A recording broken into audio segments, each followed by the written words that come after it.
chư vị quan khách và quý đồng hương đồng bào Phật tử. Năm nay Đại Lão Hòa Thượng Thích Hội Giác, Phó Tăng Thống Giáo hội Phật giáo Việt Nam Thống Nhất, kiêm Chủ tịch Văn phòng 2 Viện Hóa Đạo, Ngài không thể thân hành đến đây để tham dự đại lễ như tất cả Đại Lễ Phật Đản chung của giáo hội. Đây là lần đầu tiên Ngài vắng mặt ở trong một đại lễ quan trọng của giáo hội hàng năm, vì lý do là Ngài vừa phải giải phẫu ở tay của Ngài để đặt cái permanent access cho cái việc lọc máu. Chúng tôi mặc dù gửi đến quý Ngài và quý vị là tin buồn là Ngài không đến tham dự đại lễ được, nhưng mà cũng xin chia sẻ với quý Ngài quý vị một tin mừng là sức khỏe của Hòa Thượng đang trên đà hồi phục, và có thể nói rằng sau khi Hòa Thượng bắt đầu lọc máu thì đã khang kiện hơn trước kia nhiều, và chúng ta hy vọng rằng Hòa Thượng sẽ sớm có mặt với tất cả chúng ta trong những sinh hoạt của giáo hội. Từ thành phố Houston, Texas, Hoa Kỳ, Hòa Thượng gửi đến chư vị quan khách, chư tôn đức cũng như toàn thể quý Ngài quý vị hôm nay những lời chia sẻ của Ngài qua văn ghi âm. Xin tất cả chúng ta cùng lắng nghe đạo từ của Ngài. Before yes, I would just like to say that the next words we're going to hear are by the Most Venerable Thích Hội Giác, who's the Vice Chairman of the Unified Buddhist Church of Vietnam Overseas and President of the Vietnamese American Unified Buddhist Congress in the USA. He regrets very much not to be here today because of illness, but he's with us in heart, and so he's recorded a message for you to hear today. I won't translate it because it'll take a lot of time, but I think in essence you know what he's going to say. He's supporting us, he's supporting you, and he's wishing that Vietnam was free as the United States is on this Vesak Day. Nam mô Bổn Sư Thích Ca Mâu Ni Phật. Kính bạch chư tôn và thượng, chư thượng tọa đại đức tăng ni, kính thưa chư vị quan khách, kính thưa quý đồng hương đồng bào Phật tử. Vì tâm bệnh nên không thể các ngành đến tham dự đại lễ giáo hội tổ chức năm nay. Xin được ghi âm đôi lời ở đến Thiên Tu giáo phẩm và toàn thể quý vị. Trước hết xin bày tỏ sự cảm kích sâu xa đối với sự hiện diện quý Ngài, quý vị. Xin đồng phòng anh chư Phật giáo hội tất cả chúng ta. Hình ảnh và lời dạy của Đức Phật là đề tài lớn để nhân loại chiêm nghiệm. Xuất thân là yêu thương Ngài sớm nhận thấy rằng quyền tài sản không phải là giải pháp đích thực để khôi phục kiếp nhân sinh. Sau khi thành đạo vô thượng, Ngài đã truyền dạy con đường tâm linh, không lệ thuộc truyền thống, không lấy thần kinh làm chúa tước, mà là tự thân thể hiện nhân. Ngài đã biên tịch phong trái ai nhiên tự tại. Trong mấy tháng gần đây, cả thế giới gắn chịu nhiều thiên tai nghiệt ngã, từ nạn lụt, thế kỷ Westminster của Úc, cho đến lòng đất tàn phá thế giới trong Việt Nam, rồi sóng thần áp vào Nhật Bản. Mới đây là những cơn chốc xoáy và hành miền Trung Mỹ.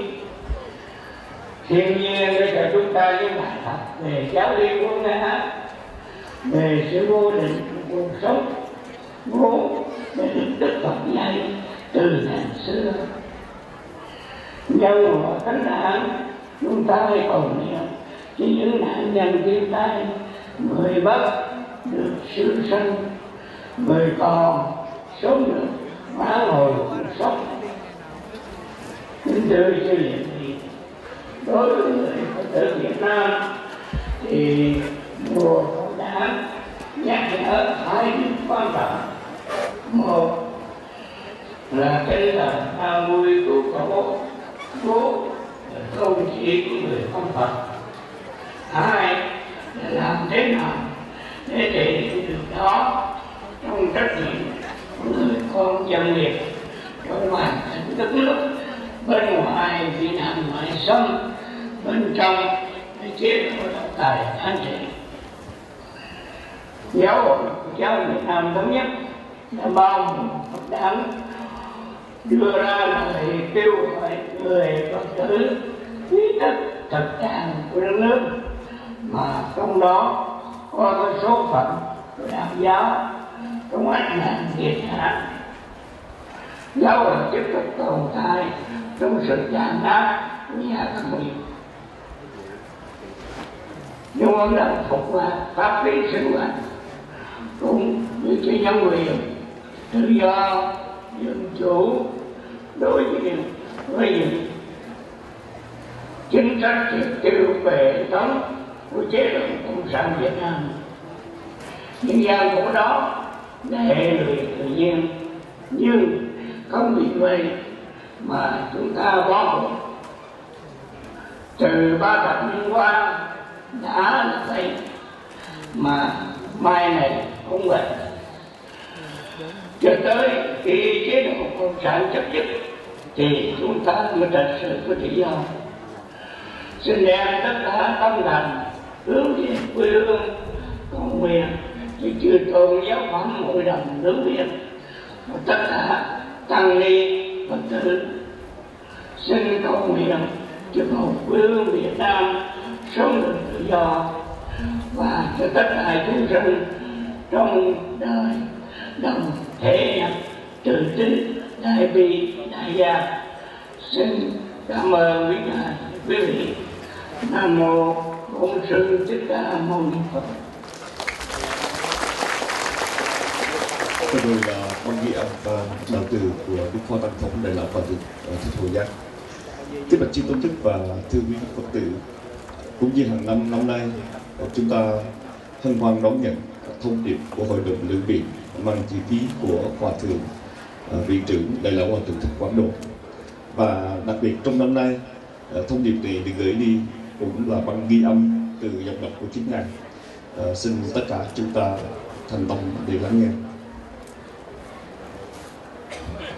Next is an audio message which is very special to all Buddhists. It's the message by the Supreme Patriarch of the Unified Buddhist Church of Vietnam, the Most Venerable Thích Quảng Độ. This message was recorded at the place where he is held under house arrest, the Tan Minh Ting Viện in Saigon, and sent clandestinely out to us for you to listen to today.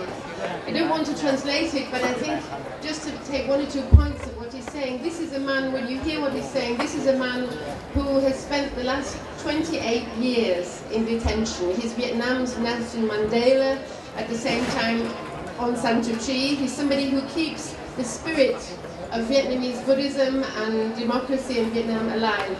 In his message this year, he mentions two things which are related to the United Nations. He quotes the words of UN Secretary General Ban Ki-moon, who addressed a message to the International Vesak Day, because now the UN has recognized Vesak as a universal festival.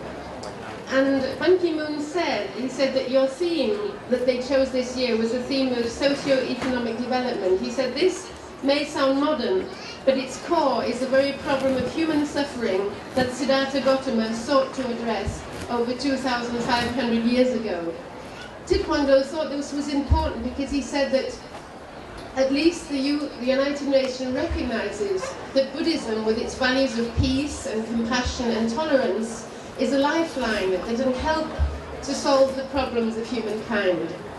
Second thing he said was this year is also the 30th anniversary of the United Nations Declaration on the elimination of all forms of discrimination based on religion. In other words, the Declaration on Religious Freedom.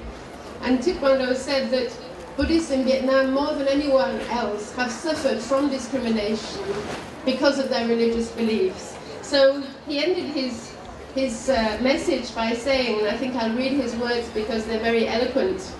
He said, Vietnam has suffered from 100 years of colonization, 65 years of fratricidal war and authoritarian rule.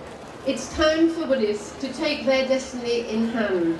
We can no longer stand idle, blame our sufferings on destiny, or put things off until the next life. We must follow the example of Emperor Asoka, by transcending violence, nurturing compassion, and developing wisdom. In this way, we can follow the path the Lord Buddha walked upon 2,555 years ago. Please, we can listen to the message now. Thank you very much.